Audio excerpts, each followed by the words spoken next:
Hello again, rail fans. I've been working on the sign fence here for the past week or so.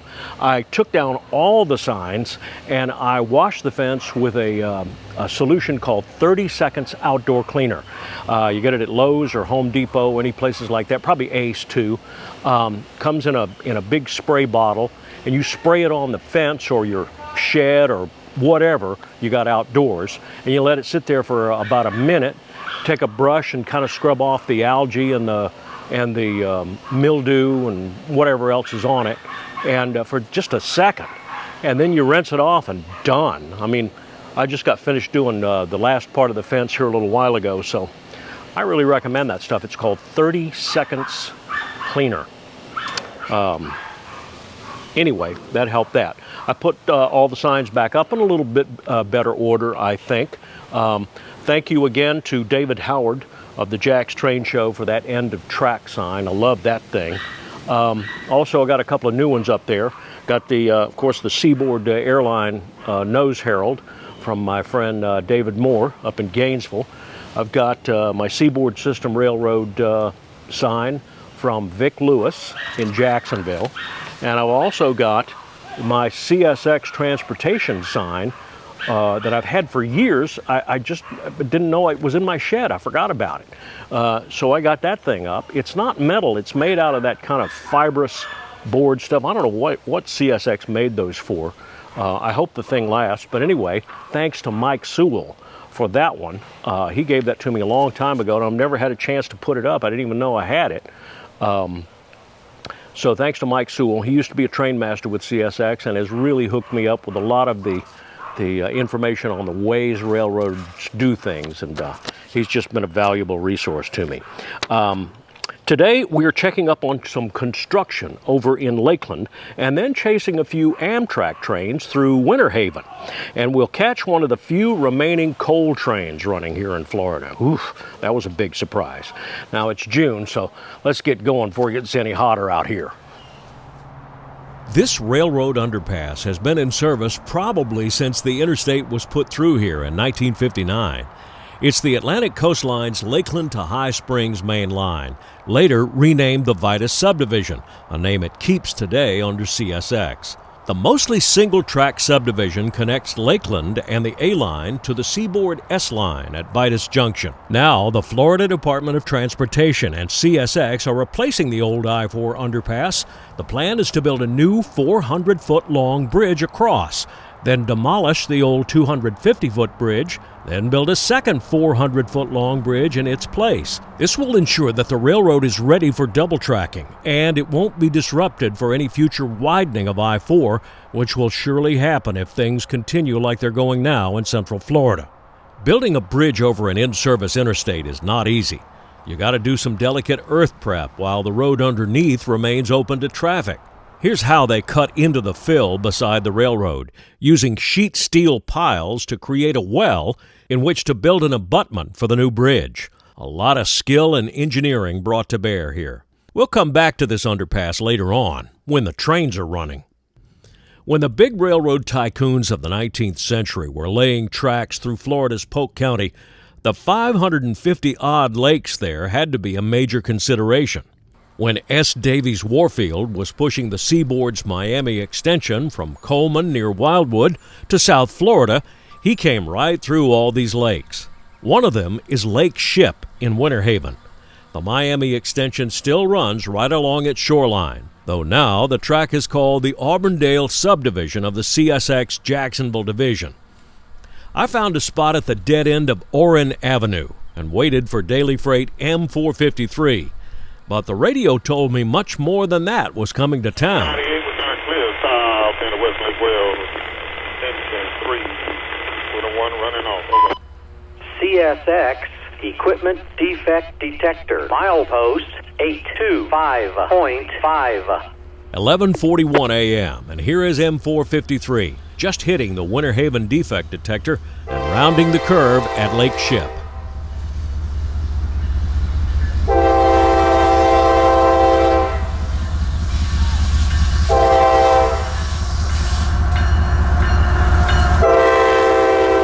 This Waycross to Hialeah freight is pretty typical today. jumbo covered hoppers with fertilizer, plastic pellets or grain, some double-door tea boxes, tanks, more boxes, empty scrap guns, lots more boxes, and then automobiles for Palm Center.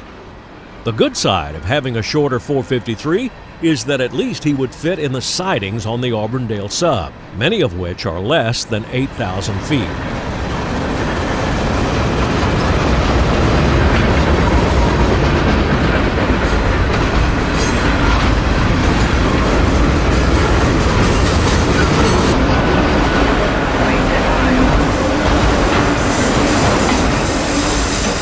After this, I moved about 2,000 feet south to Winter Haven Station.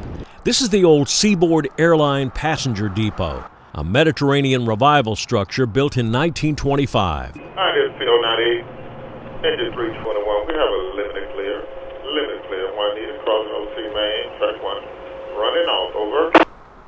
The station has operators' bay windows on both sides, apparently to observe and record trains arriving, departing, and passing on two separate tracks through here. Neither of the bay windows is used anymore, of course.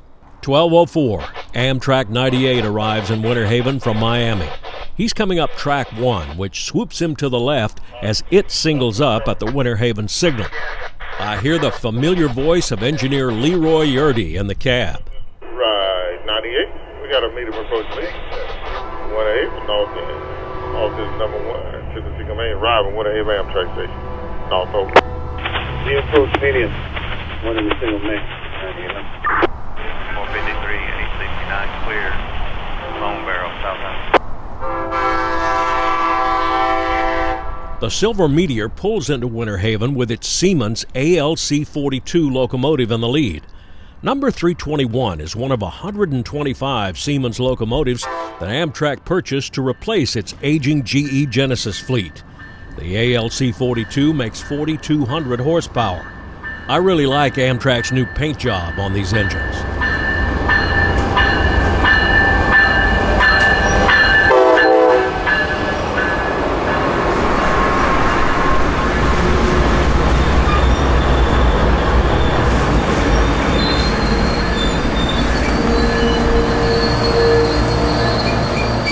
I love the scene at small-town railroad stations.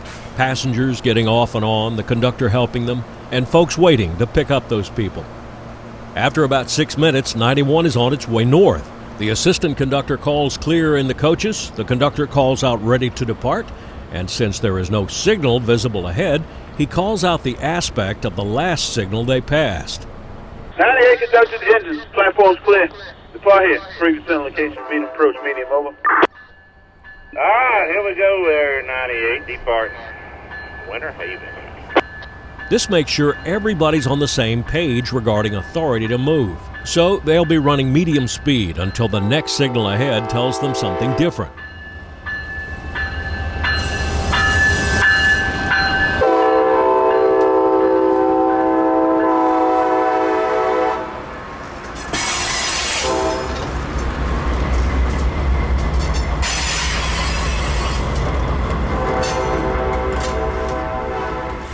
By now it was getting toward lunchtime and I hadn't had any breakfast, so I broke off from the station and headed north up to Havendale Boulevard to a place I'd heard about for years, Big Tom's Diner.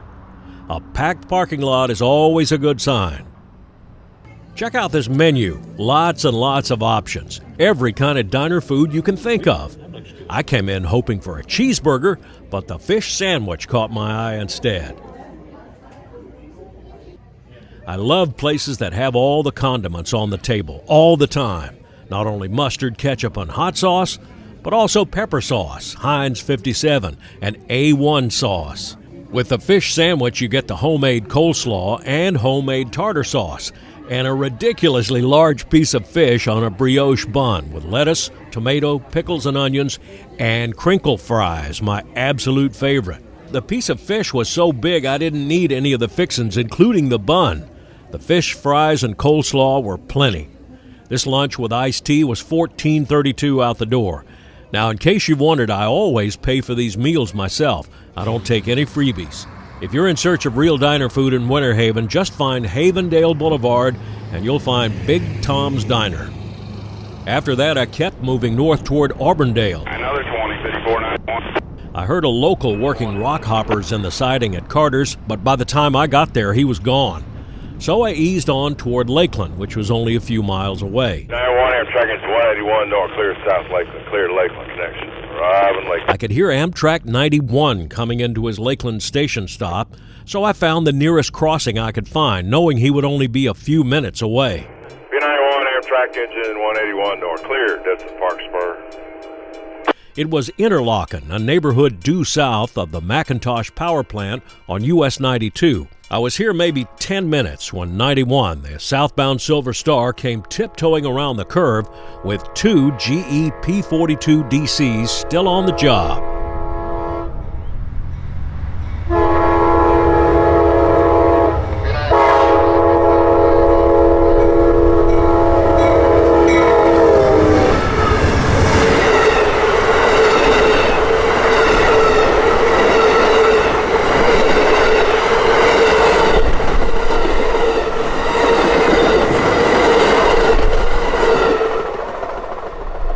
He's headed east toward McDonald Connection at Auburndale, where he'll make a right turn southward onto the Auburndale Sub, heading toward Winter Haven, Sebring, West Palm, and Miami. I followed 91 back towards Winter Haven, but I couldn't keep up. He was long gone when I pulled back into the station.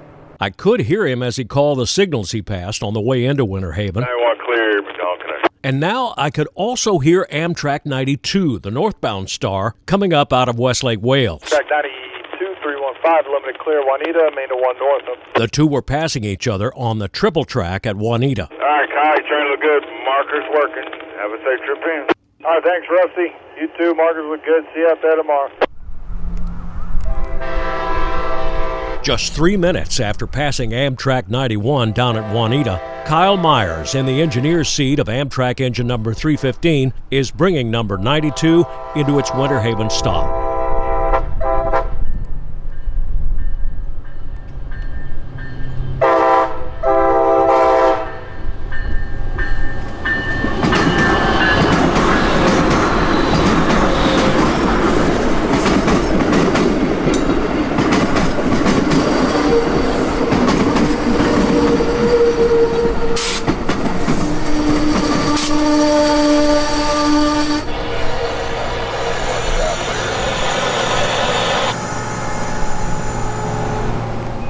Stopped in the main Winter Haven. Out of sea for a minute, man.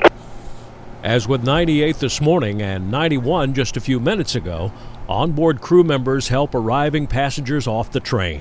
Luggage is offloaded from the baggage car and brought up to the station.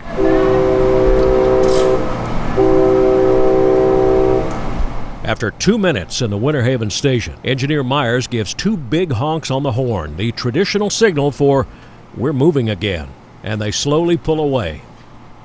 This train makes a left turn at Auburndale, going railroad south for 2 stops at Lakeland and Tampa before doubling back out to Orlando, Jacksonville, Savannah, Washington, D.C., and New York.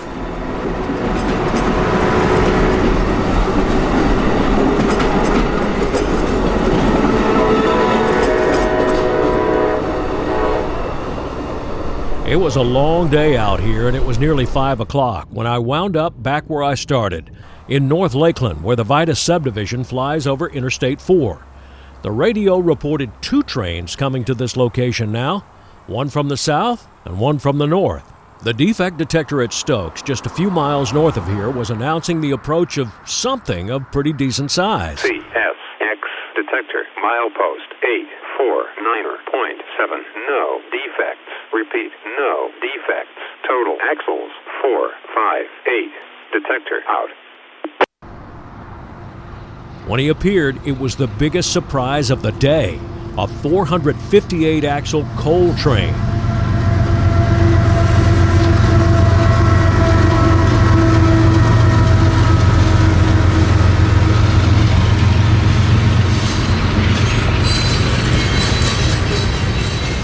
I could not make out his ID from the radio, but he was probably CO40, loaded coal hoppers for Orlando's Stanton Power Plant. Orlando is one of the last power stations in Florida that's still getting coal.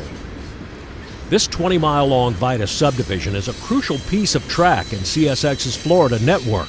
It connects Lakeland's Winston Yard and Winter Haven's Intermodal Logistics Yard to the highway that is the S-Line to Baldwin and points north. It also enables the small piggyback ramp at Tampa's Uceda Yard, access to the S-Line without a time-consuming backup in Tampa.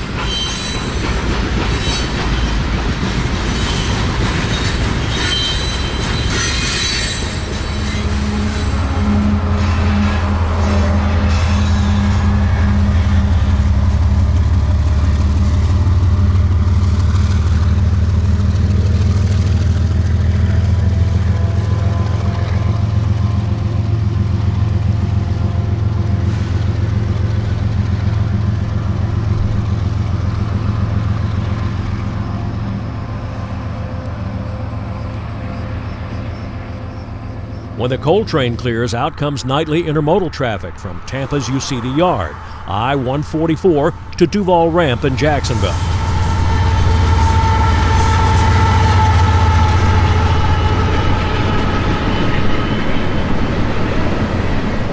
Sometimes this can be a really long train, but he's not that tonight. 1 locomotive, 8 cars, 21 containers. The multi-unit articulated intermodal cars count as 1 car.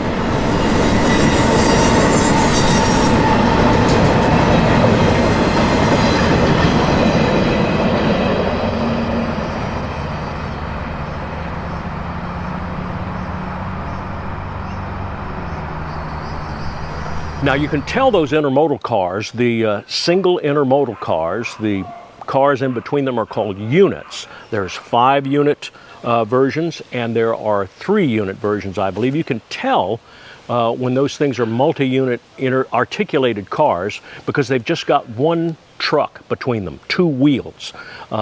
Usually train cars will have, 2 trucks at either end. 1 truck on the end of the car and 1 truck on the end of the next car, and a coupler.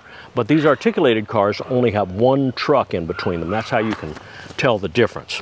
All right, thanks again to all of the folks who donated signs to me. I really, really appreciate it. And I think the thing looks a little better. Please write your comments in the comments section down below.